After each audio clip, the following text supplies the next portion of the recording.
stok beras di sejumlah daerah masih mencukupi hingga awal tahun 2024, bahkan sejumlah daerah masih mengalami surplus beras.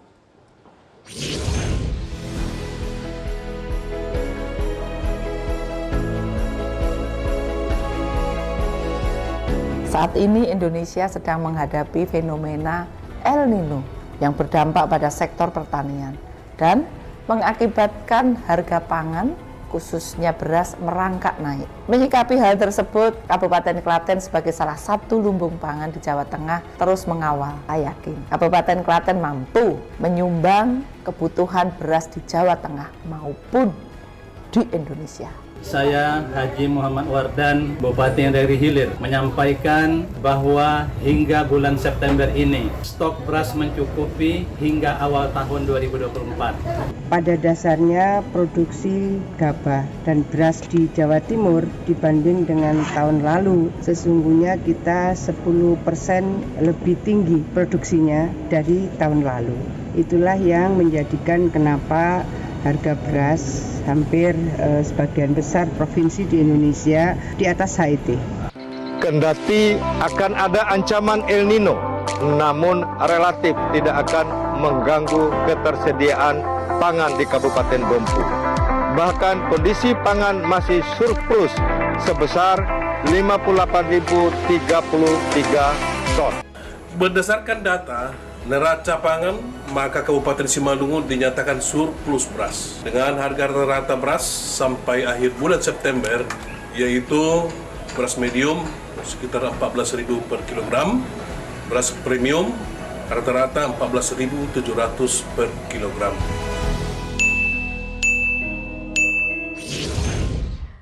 Pemirsa, harga beras terus mengalami kenaikan. Kenaikan harga beras dipengaruhi sejumlah faktor seperti fenomena El Nino dan sejumlah negara penghasil beras tidak membuka keran ekspor. Sejumlah upaya terus dilakukan pemerintah, khususnya Kementerian Pertanian untuk menjaga stok beras. Seperti apa upaya yang dilakukan Kementerian Pertanian untuk menjaga ketersediaan dan juga meningkatkan produktivitas beras? Dan untuk membahasnya sudah bergabung bersama kami Menteri Pertanian Syahrul Yassin Limpo. Selamat malam, Pak Menteri. Apa kabar? Sehat? Selamat malam, Sagia. Pak, sedang ramai Pak pembicaraan terkait dengan harga beras naik begitu, Pak. Mungkin bisa dijelaskan terlebih dahulu apa sebenarnya faktor penyebab harga beras ini naik? Sagia, tentu saja harga saya tidak dalam kompetensi penuh untuk menjustifikasi itu. Tetapi kita mulai dengan seperti apa produktivitas. Dari ketersiapan lahan-lahan pertanian kita untuk kemudian berproduksi menjadi padi dan gabah, dari padi dan gabah terus diproses menjadi beras, itu menjadi kompetensi Kementerian Pertanian. Oleh karena itu di Indonesia ini kita punya 7,4 juta hektar lahan persawahan kita. Dan dalam 1 tahun kena 2 kali diintervensi untuk ditanam, itu menjadi 10,4 juta hektar. Dari 10,4 juta hektar dari range secara terkonsepsi, teragenda, baik dalam budidaya maupun melakukan pasca panennya dan kemudian masuk pada penggilingan untuk kemudian masuk ke beras-beras konsumsi. Selama ini kami menggunakan 3 data dan semua menunjukkan berjalan secara normatif sesuai dengan apa yang kita rencanakan. Bahwa ada masalah kekeringan, ada masalah kemarau pada sesudah Agustus, September, Oktober sampai Desember, itu gejala tahunan. Kekeringan dan kemarau setiap tahun kita hadapi. Cuma memang ada yang secara khusus tahun ini karena ada El Nino, ancaman El Nino. Tetapi El Nino itu berklasifikasi rendah, sedang, dan tinggi. Nah, itu seberapa besar sebenarnya dampak dari El Nino-nya, Pak? Kalau dalam analisa data oleh para pakar yang kami miliki, dampak El Nino yang terendah itu kita kemungkinan akan sorted di sekitar 380.000 ton. 380.000 ton sampai sedang. Tetapi kalau tinggi dia 1,2 juta ton. Dan ini sudah terantisipasi oleh kita. Tetapi data kami menunjukkan sekarang ini semua sesuai dengan artinya dari 7,4 juta hektar yang menjadi bersoal lahan itu atau terjadi puso atau kegagalan hanya 82.000 hektar. 82.000 hektar. dari 7,4 juta itu 0, sekian. Nah, oleh karena itu pengaruhnya ada tentu, tetapi tidak besar. Dan kami punya data diperkuat oleh 3 data yang selama 3 tahun ini cukup survive. Bahkan 3 tahun ini kita pakai untuk tidak impor. Kita punya data KSA, BPS, data oleh statistik, ini undang-undang menunjukkan. Dan kalau dalam data BPS kita atau statistik kita, itu menunjukkan kita memiliki 31,54 juta ton beras, dan kondisinya sampai sekarang produksi itu masih kita yakin kita capai. Yang kedua, kalau melalui standing crop, atau melalui IT atau digital system atau artificial intelligence yang kita memiliki produktivitas kurang lebih 37 juta ton. Kalau kita pakai dari laporan mulai dari PPL di desa, kemudian kabupaten, Pak Bupati laporkan, provinsi laporkan ke Kementan, itu 33 juta. Ini clear, karena yang kita makan kurang lebih 30 juta. Oke, jadi bisa dikatakan masih ada surplus sebenarnya. Jadi informasi terkait dengan dikatakan bahwa produksinya lebih rendah dari konsumsi itu tidak benar begitu? Itu sangat tidak benar menurut saya, kecuali kalau kalian orang tidak percaya dengan data. Dan ini sudah difaktualisasi tadi sebelum kita mulai, kan para gubernur, para bupati membenarkan itu. Hari ini, detik ini, saya cuma mendapatkan 1 provinsi yang menyatakan sedikit bersoal dengan berasnya adalah bubble. Dan kita intervensi. Memang tidak bisa kita pede. Tetapi tentu saja kan proses pertanaman itu ini sekarang, apalagi dengan cuaca yang ada sekarang yang kadang-kadang panas, panen juga seperti itu. Ini di sebelah sini panen, di sana nanam. Selesai nanam, panen lagi di sana lagi. Jadi ini kan terus berputar. Nah itu. Tetapi memang Bapak Presiden mengatakan kita nggak boleh pede. Kita gejala El Nino, kondisi krisis pangan dunia itu ada di depan mata kita. Oleh karena itu Bapak Presiden produksi terus ditingkatkan. Prepare terhadap kekurangan juga harus dilakukan, termasuk importasi dan lain-lain sebagainya, dan itu sudah dilakukan. Nah, sekali lagi saya berharap kita tidak ragu dengan produktivitas kita, tetapi kalau ini berkaitan dengan harga, tentu banyak faktor kan. Nah, kita berharap itu yang kita sikapi secara bersama, saya kira. Oke, baik. Nanti saya juga ingin lebih lanjut menanyakan apa sebenarnya langkah-langkah yang sudah dilakukan ataupun juga yang akan dilakukan terkait dengan El Nino. Kemudian seperti apa juga sebenarnya kondisi beras, utamanya harga beras dunia saat ini kalau kita bisa bandingkan dengan Indonesia begitu, Pak Menteri. Tetapi kita akan ikuti dulu jeda pariwara berikut ini, pemirsa. Tetap bersama kami di Prime Time. Terima kasih Anda masih bersama kami dan kita akan melanjutkan diskusi bersama dengan Menteri Pertanian Syahrul Yassin Limpo. Pak Menteri, terkait dengan El Nino ini kan kita tidak bisa mencegah begitu, tetapi kita bisa mengantisipasinya. Sebenarnya ada tidak langkah-langkah strategis yang sudah dilakukan atau yang akan dilakukan oleh Kementerian Pertanian? Ya, seperti yang saya bilang sebelumnya, saya kira bahwa kemarau setiap tahun kita hadapi. Ini gejala alam, seluruh dunia menghadapi. El Nino bukan untuk pertama kali kita hadapi. Walaupun El Nino berklasifikasi rendah, sedang maupun sangat tinggi. Dan kita anggaplah sesuai informasi dunia atau global bahwa ini El Nino tinggi. Oleh karena itu analisa data kita terhadap semua produktivitas ini kita lakukan. Sekali lagi tidak hanya data, kita faktualisasi lapangan. Kemudian kita juga harus mendeteksi apakah memang dampak dari itu, kekeringan itu seperti apa, dia mengakibatkan puso. Kalau puso berarti total gagal kan. Dan kegagalan gitu sampai hari ini terdeteksi 83.000 dari 7,4 juta lahan kita. Nah, kalau begitu produktivitas kita turun, mungkin turun. Tapi seperti apa turunnya? Analisa mengatakan hanya 380.000 ton. 380. Kita menggunakan berbagai langkah itu antara lain di Indonesia ini pasti ada lahan yang hijau atau wilayah yang hijau. Wilayah yang hijau itu dalam kondisi kering atau ada El Nino atau tidak pasti ada air di situ karena kita butuh air kan. Di sana ada sumbernya sungai, misalnya Bengawan Solo, Sungai Berantas, turun nggak gitu. Kalau dia nggak turun, sekitar sana kita tanam gitu loh. Di dekat-dekat pulau danau yang ada dan lain-lain. Nah, itu daerah wilayah hijau dan di Indonesia banyak yang seperti itu. Yang kedua, ada daerah kuning kita. Daerah kuning itu airnya pas-pasan. Artinya memang harus ada intervensi teknologi, mekanisasi. Ada intervensi percepatan, ada intervensi varietas yang tahan air dan menggunakan varietas yang menggunakan airnya sedikit. Macam-macam intervensi harus kita lakukan pada daerah kuning. Tapi ada daerah merah itu tanpa El Nino memang kekeringan gitu loh. Memang seperti itu kondisinya begitu ya.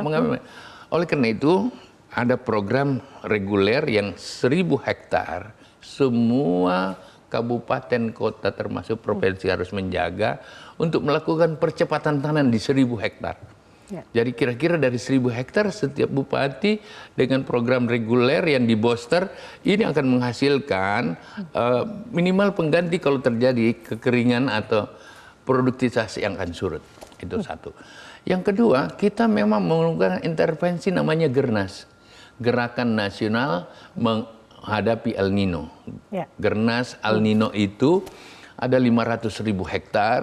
Dan Bapak Presiden memerintahkan pada kami untuk menunjuk 6 provinsi utama. 6 provinsi utama. Antara lain Sumatera Utara, Sumatera Selatan, kemudian Jawa Barat, Jawa Timur, Jawa Tengah, kemudian Sulawesi Selatan. 6. Ada 4 penyangga dari 6 itu. 4 penyangga itu adalah Lampung, Kalimantan Selatan, Banten, dan NTB. Kita berharap dari 10 ini 500.000 hektar itu menghasilkan kali 6 ton saja berarti ada kurang lebih 3 juta ton gabah padi. 3 juta ton gabah padi dikonversi ke beras berarti 1,5 juta ton. El Nino sekeras apapun menurut analisa para pakar, dia cuma 1,2 juta. Kalau begitu kita oke. Nah, memang dari data yang ada kita akan sorted di daerah Agustus, September, Oktober, November, Desember itu memang kalau kita lihat neraca setiap tahun memang kita defisit di situ. Tetapi ada carry over 4 juta ton sebelumnya. Ini yang menutup defisit kita ya 0, sekian. Sebenarnya ada datanya ini. Jadi kita bicara jangan asumsi, kita bicara data dan fakta dong. Gitu loh. Ya. Oleh karena itu, sekali lagi kita memang nggak boleh pede, karena cuaca ini sangat ekstrim. Tetapi dari konteks yang ada sampai hari ini, kondisi itu masih sangat-sangat relevan untuk kita pakai. Dan pembiayaan melalui KUR yang diperintahkan oleh Presiden, kemudian intervensi pupuk, intervensi bibit, ini menggembirakan rakyat, apalagi harga gabah di tingkat petani juga naik. Jadi kalau ada kenaikan di harga petani menurut saya ini juga kondisi yang wajar. Kenapa?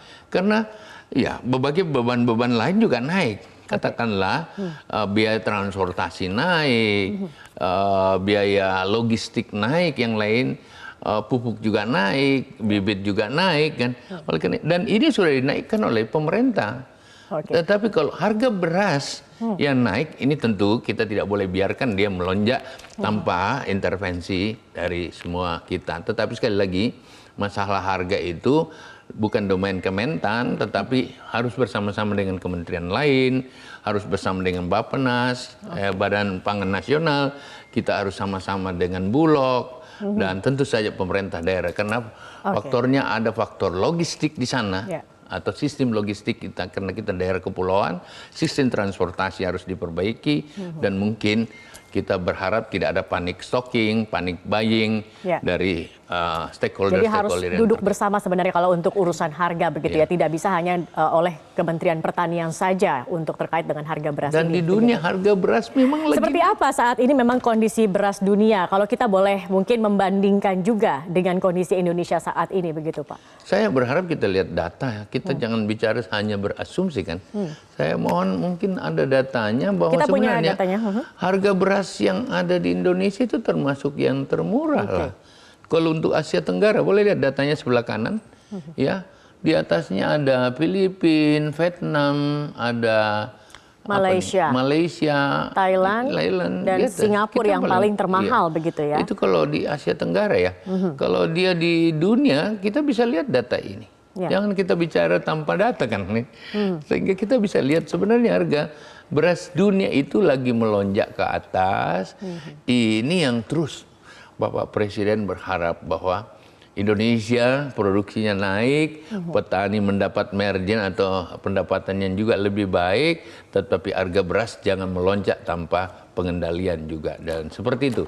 Sehingga kalau ada intervensi, importasi dan lain-lain, tidak ada yang kepentingan adalah untuk melakukan stabilisasi terhadap apa yang dibutuhkan. Ingat, Indonesia adalah negara keempat terbesar, 280 juta orang gitu ya.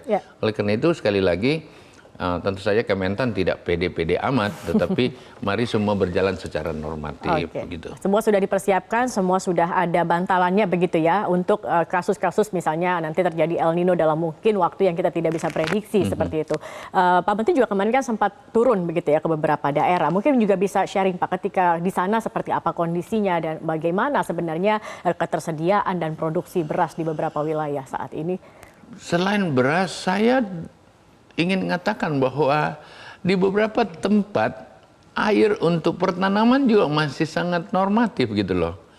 El Nino tidak membangun El Nino yang sangat ekstrim.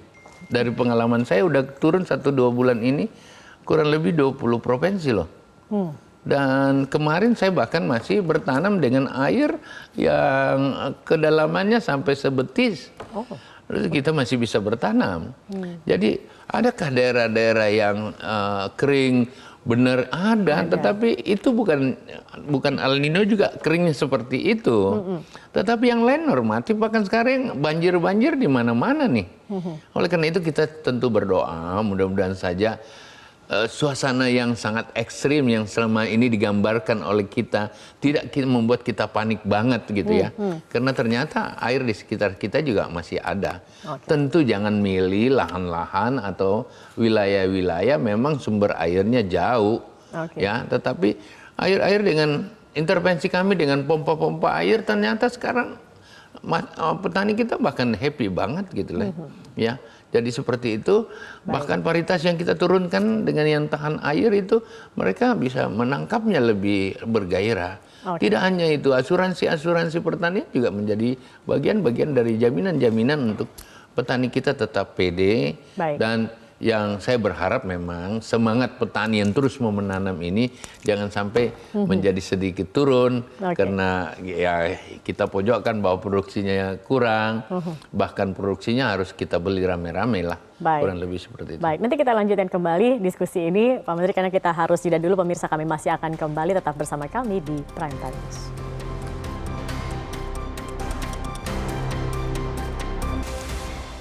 Kami akan melanjutkan perbincangan bersama Menteri Pertanian Syahrul Yassin Limpo. Pak Syahrul, kalau terkait El Nino, mungkin yang berdampak begitu dari El Nino sendiri tidak hanya beras saja, ada komoditas lain yang kemudian juga menjadi concern atau perhatian. Takut nanti kalau misalnya terkena imbas, kemudian produksinya menurun, nanti bisa berefek lagi kepada harga begitu kan. Nah, kalau terkait dengan komoditas lain ini bagaimana Pak kesiapan untuk mengantisipasi El Nino itu sendiri? Ya, memang bukan hanya beras Sakia dan pemirsa yang harus menjadi concern dari Kementerian Pertanian. Bapak Presiden meminta banget untuk semua pihak terutama Kementan itu menjaga 12 komoditi yang ada. 12 komoditi itu antara lain beras, jagung, kedelai, kita pemakan kedelai, bawang merah, bawang putih, cabai besar, cabai rawit, daging sapi dan kerbau, daging ayam ras, telur ayam ras, gula kristal putih, dan minyak goreng. Nah, dari 12 komoditi ini, sesuai prognosa kita, dari Januari sampai Desember, semua kita sudah amankan dalam pengertian stok kita berharap cukup tersedia. Dan sampai hari ini neraca itu menurut kami di Kementan sangat aman. Artinya aman, Walaupun sekali lagi Bapak Presiden minta kita tidak overconfident atau PD, percaya diri berlebihan, khususnya beras. Oleh karena itu jagung kita punya ketersediaan yang cukup, misalnya konsumsi produksi beras kita 31,9 ketersediaannya, kemudian kita akan makan 30 juta. Berarti kita masih punya kurang lebih kelebihannya dengan importasi dan lain-lain cukup. Jagung itu produksi kita 17 juta ton, ya, dan total ketersediaan karena ada carry over dari tahun awal adalah 21 juta, kemudian kebutuhan kita 16 juta. Ya. Artinya masih ada surplus begitu ya, masih bisa untuk memenuhi konsumsi dalam walaupun negeri. Memang kita harus produksi. Nah, ini kan data ini kan bukan data dari Kementan saja. Data ini dari data BPS. Sekali lagi, data ini kami sandingkan dengan satu data BPS, yang kedua dari standing crops. Standing crop itu data digital, potret melalui satelit dan lain-lain sebagainya.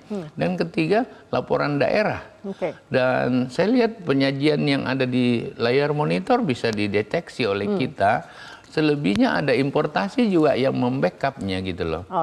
Ya, termasuk yang memang yang kita impor juga antara lain bawang putih, kemudian daging kerbau hampir 368.000 ton dan lain-lain sebagainya. Artinya memang sudah ada data-data merunjang perbandingan data yang kalau kita lihat berarti selaras sebenarnya begitu ya Pak Menteri. Nah, terakhir Pak Menteri, kita bicara tadi mengenai data begitu kan. Semua berbicara harus dengan data, jangan berasumsi. Tetapi kalau keyakinan dari Pak Menteri sendiri terhadap data, terutama tadi data standing crop begitu ya, untuk memotret lahan, itu seberapa akurasinya, seberapa yakin dengan data yang dimiliki ini sendiri?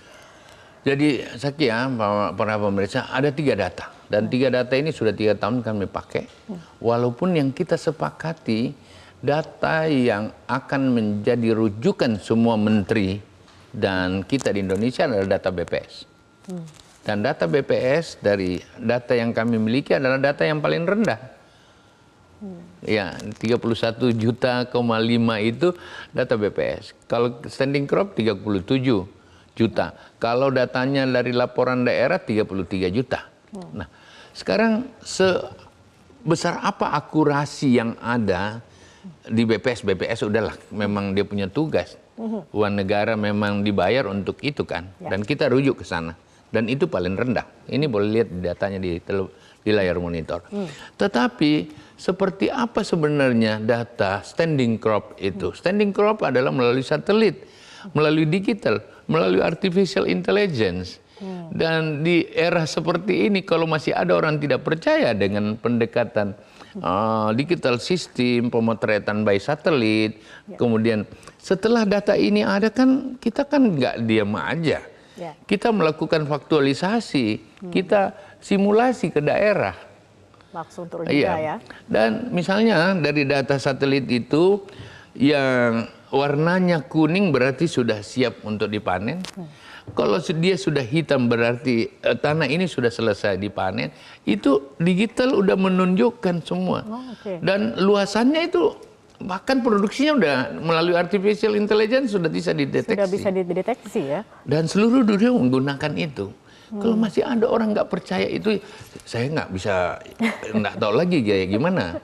Tetapi 3 alat pembanding ini selama 3 tahun kita pakai membuat kita importasinya juga kita tidak lakukan. Bahkan tidak hanya itu Zakia, kami menurunkan survei misalnya, di mana semua beras ini kok sepertinya hilang. Di survei kita menunjukkan stok beras nasional terbesar berada di institusi rumah tangga sekitar 66 sampai 68%. Jadi rakyat ini rupanya menjaga stoknya juga sampai dia 66 sampai 68%. Mungkin karena dia juga membaca televisi, mendengar televisi, mendengar akan ada El Nino, mereka itu. Jadi ada sedikit panic buying juga begitu ya, menyimpan stok kurang begitu lebih, ya. kurang lebih. Ini Oke. hasil survei loh. Iya, iya. Bahkan Maret, Juni itu rumah tangga dan Bulog cenderung mengalami peningkatan juga. Baik. Dan yang terakhir di Horeca, Horeca itu hotel, restoran, dan industri merupakan dia juga membeli banyak. Baik. Ini Mungkin kami ini coba antisipasi mereka juga dalam menghadapi El Nino, ketakutan akan adanya kekurangan produksi. Kekurangan Tetapi kalau tadi sudah dijelaskan dengan lugas oleh Pak Menteri bahwa produksi itu tidak lebih rendah dari konsumsi, sebenarnya bahkan bisa dikatakan surplus, terutama untuk beras, dan segala antisipasi juga sudah Jadi dilakukan. ada pakar atau analisa mengatakan ini tahun lalu 2,26 juta ton. Itu dikemukakan di satu televisi. Baik. Saya mau gugat itu sebenarnya. Dia data dari mana? Apa Karena dia bicara harus betul-betul sesuai sudah dengan survei? data. Baik. Masa 26 juta? Itu berarti tahun lalu kita udah sorted dong. Itu mungkin bicara tidak menggunakan data, tetapi Kementerian Pertanian sudah bicara dengan data yang ada. Terima kasih banyak atas penjelasannya. Semoga ini juga membuka mata masyarakat Indonesia yang ketakutan akan mungkin produksinya kurang, tetapi tidak begitu ya. Kita masih memiliki stok beras yang cukup untuk konsumsi dalam negeri. Ya, tapi sekali lagi kita tidak pede, Tidak produksi terus overconfidence. harus kita genjot, dan Baik. ini tentu saja kita berharap para bupati, para gubernur Baik. terus menghayo-hayo untuk Baik. produksi kita. Pak Menteri, harus terima lebih baik. kasih sudah bergabung dan sudah menjelaskan di Prime Time News pada malam hari ini. Terima kasih atas kesempatannya, dan pemirsa, demikianlah perjumpaan kita dalam Prime Time News malam ini. Saya Zaki Arfan mewakili rekan Reno Reksa dan teman-teman yang bertugas mengucapkan terima kasih atas kebersamaan Anda. Selamat malam, sampai jumpa. Jelajahi cara baru mendapatkan informasi. Download Metro TV Extend sekarang.